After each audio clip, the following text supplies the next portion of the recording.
আর্জেন্টিনার প্রতিটি ফুটবলারই এক একটি মেসি। দর্শক ম্যাচ শেষে একে বলল চিলির ফুটবলার ভার্গাস। বিস্তারিত জানুন ভিডিওতে।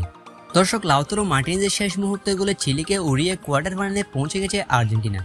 আজ ভোর 7টায় যুক্তরাষ্ট্রের মেটলাইফ স্টেডিয়ামে কোপা আমেরিকার দ্বিতীয় ম্যাচে মাঠে নেমেছে আর্জেন্টিনা। ম্যাচটিতে শুরু থেকে ভুগতে হয়েছে আর্জেন্টিনাকে, কেননা প্রথমার্ধে কোনো গোলের দেখাই পায়নি আর্জেন্টিনা। দ্বিতীয়ার্ধেও শেষ মুহূর্তের মিনিটেই লাউতারো মার্টিনেজ গোলের দেখা পেয়েছে, আর তার গোলেই আর্জেন্টিনার জয় নিশ্চিত হয়েছে।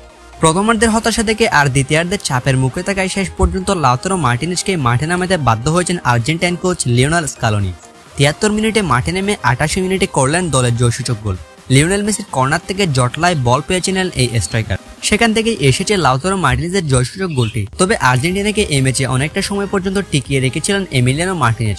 পরপর দুইটা অসাধারণ সেভ দিয়ে গোল খাওয়া থেকে বাঁচিয়ে দিয়েছিলেন মার্টিনেজ। এবার এই ম্যাচ শেষে মুখ খুললেন আর্জেন্টিনাকে নিয়ে চিলির ফুটবলার ভার্গাস। তিনি বলেন, আর্জেন্টিনার প্রত্যেক ফুটবলারই এক একটি মেসি। তাদের ড্রিবলিং কারিগরি অসাধারণ। জয়টা তাদের প্রাপ্য ছিল, কেননা আমরা তাদেরকে অনেক ডিপেন্ড করার চেষ্টা করেছি, কিন্তু শেষ পর্যন্ত আমাদের গোল হজম করতে হয়েছে, যেটা আমাদের দুর্ভাগ্য। 1-0 গোলের জয় নিয়ে 6 পয়েন্ট নিয়ে প্রথম দল হিসেবে কোপা আমেরিকার শেষ 8-এ পা রাখলো আর্জেন্টিনা, অর্থাৎ কোয়ার্টার ফাইনালে তারা। গ্রুপে তারা আছে সবার উপরে, 3 পয়েন্ট নিয়ে কানাডা আছে 2 নম্বরে। চিলি এবং পেরু 2 দলের ঝুলিতে আছে 1 পয়েন্ট করে। দর্শক, আপনি কি ভার্গাসের সঙ্গে একমত? আপনার মতামত জানিয়ে দিন ভিডিওর কমেন্ট বক্সে। খেলাধুলার সকল খবরাখবর সবার আগে পেতে চ্যানেলটি সাবস্ক্রাইব করে রাখুন।